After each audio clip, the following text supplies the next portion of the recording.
ရှင်မောက္ကလမဖြေမြတ်ဟာလေခရီးဒေသစာရီကြွတဲ့အခါမှာလူပြည့်နတ်ပြည့်ရင်ကြွတာမဟုတ်ဘူးတခါတည်းရန်အဝိစီငရဲလို့ဒုက္ခဂုဏ်တွေကိုကြွသွားတာရှိတယ်အဝိစီငရဲဆိုတာဘာဖြစ်လို့အဝိစီလို့ခေါ်တာလဲလို့မေးလို့ရှိရင်အဝိစီဆိုဆင်းရဲဒုက္ခတွေရဲ့အကြာအလတ်မရှိဘူးလောင်းနေတဲ့မိတောက်တွေရဲ့အကြာအလတ်မရှိဘူးဖြစ်နေကြတဲ့တတဝါတွေရဲ့ဈာမှာအကြာအလတ်ဆိုတာမရှိဘူးငရဲသားတွေကလည်းပြည့်နေအပူလေးထဲမှာအတ္တိထည့်ထားသလိုပြည့်နေတယ်လောင်းနေတဲ့မီးတွေကလည်းပဲမီးတောက်တစ်ခုနဲ့တစ်ခုဆက်နေတယ်အကြာအလတ်မရှိဘူးဆင်းရဲဒုက္ခဆိုတာလည်းအကြာအလတ်မရှိဘူးဒလဇတ်ဆင်းရဲပြီးတော့ဒလဇတ်မီးလောင်နေတဲ့တရဝါတွေနဲ့ပြည့်နေနေတဲ့အဝိဇ္ဇငရဲကိုတခါတည်းကြွသွားတယ်ဘာကိစ္စကြွတယ်ဆိုအဝိဇ္ဇမှာငရဲခံနေရတဲ့ပုဂ္ဂိုလ်တွေတရဝါတွေ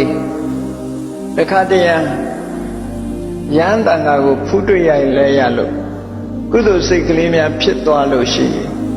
တရားလေးတစ်လုံးနှလုံးနာလဲရလို့ကုသိုလ်စိတ်လေးဖြစ်သွားရင်ဒီဝိဇ္ဇငရဲလွတ်ဖို့ရအတွက်အထောက်အကူတွေဖြစ်မှာပဲလို့ဆိုရဲ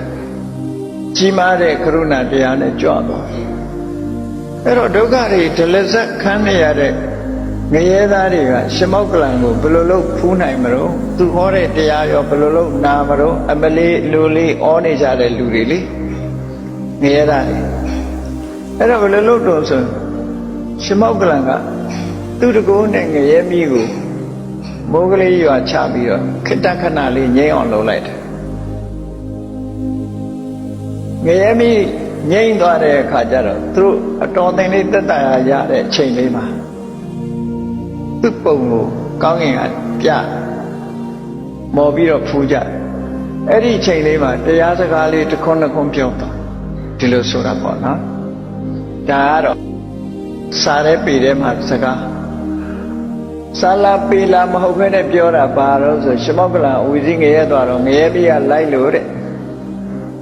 လိုက်လို့ပြေးလာခဲ့ရတော့မြတ်စွာဘုရားကငရဲမိကိုဖမ်းကင်ထားတယ်ကိုတော်ဒီထဲမှာလက်ညှိုးနဲ့လက်မချဘူးလက်ညှိုးနဲ့လက်မချပူလုံးလေးဟာငရဲမိလို့ငယ်တော့ပြောကြတာကြီးကြောက်တာပေါ့နော်တကယ်ကတော့ဘပုဆရာကလက်ကလေးကျိုးသွားလို့ဆိုတော့အလဲကောင်ကနော်ဒီတိုင်းထုလို့ရှိရင်ကျိုးသွားမှဆိုလို့အဲ့ဒီဘူးလေးခြံထားတာလက်ညှိုးလက်မချလေးခြံထား